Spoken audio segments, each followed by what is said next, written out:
เสด็จพระสันตะปาปาฟรังซิสโกทำการทักทายและอวยพรจากโฮงหมอเป็นครั้งทำอิฐเสด็จพระสันตะปาปาฟรังซิสโกปรากฏตัวเป็นเทือทำอิฐนับตั้งแต่ได้เข้าโฮงหมอจากระเบียนของโฮงหมอเจเมลีของโรมาก่อนจะออกจากสถานที่ที่พระองค์ได้มาตั้งแต่วันที่14กุมภาพันธ์นี้พระองค์ได้ทักทายผู้ที่มาร่วมอวยพรและยกโบมือให้เกือบ 3,000 คนที่เต้าหมอยู่ในสนามหลวงข้างลุ่มนี้ผู้ที่ได้ตบมือให้รูปลักษณะของพระองค์และออกจากโฮงหมอ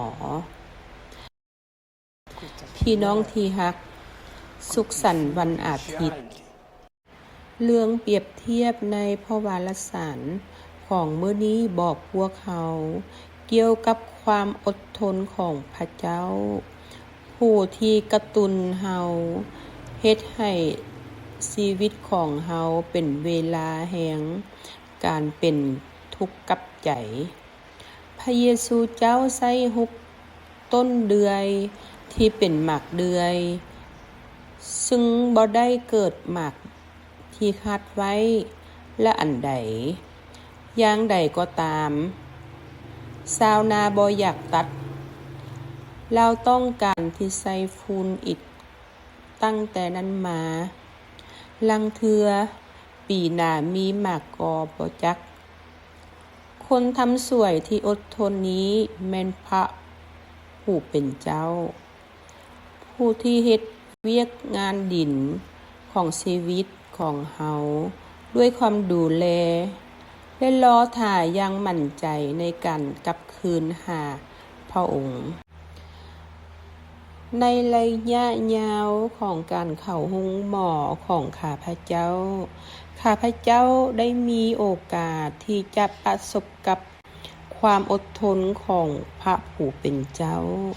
ซึ่งข้าพเจ้ายังเห็นสะท้อนให้เห็นถึงการดูแลบ่อิดเมื่อยของท่านหมอและพนักงานรักษาสุขภาพเช่นเดียวกันกับการดูแลและความหวังของญาติพี่น้องของผู้เจ็บป่วยความอดทนที่ไว้วางใจนี้สมอในความรักอันบ่ล้มเหลวของพระเจ้า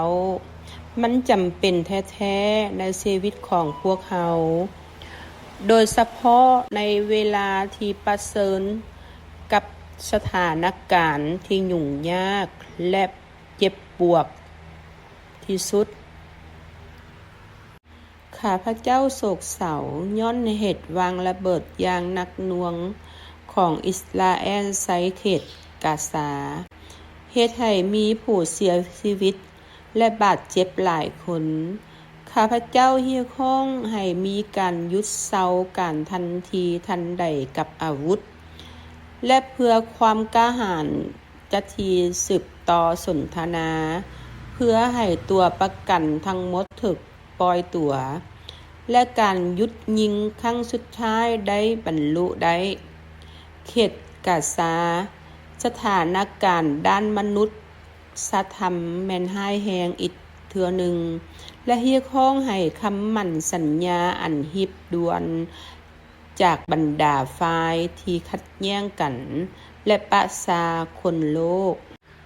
ในทางตรงกันข้ามข้าพเจ้ายินดีที่อาร์เมเนียและอาเซอร์ไบจานได้เห็นดีเป็นเอกสารสุดท้ายของสัญญาสันติภาพข้าพเจ้าหวังว่ามันอาจจะได้รับการลงนามในทันทีที่เป็นไปได้และดังนั้นอาจจะประกอบส่วนเข้าในการสร้างตั้งสันติภาพที่ยืนยงในภาคใต้โคกาเซกเจ้าสืบต่อสวดมนต์ภาวนาเพื่อค่อยด้วยความอดทนและความอดทนอันยิ่งใหญ่ขอบใจหลายๆข้าพเจ้าสวดมนต์ภาวนาเพื่อเจ้าคือกันและร่วมกัน ให้พวกเขาสวดมนต์ภาวนาเพื่อหยุดสงครามและสันติภาพโดยเฉพาะแมนอยู่ในการทรมานยูเครนปาเลสไตน์อิสราเอลเลบานอนเมียนมาสุดานและสาธารณรัฐประชาธิปไตยคองโกขอให้พระนางพรหมจามารีอารักษาเจ้าและสืบต่อไปกับพวกเขาในการเดินทางไปสู่ปาฐกา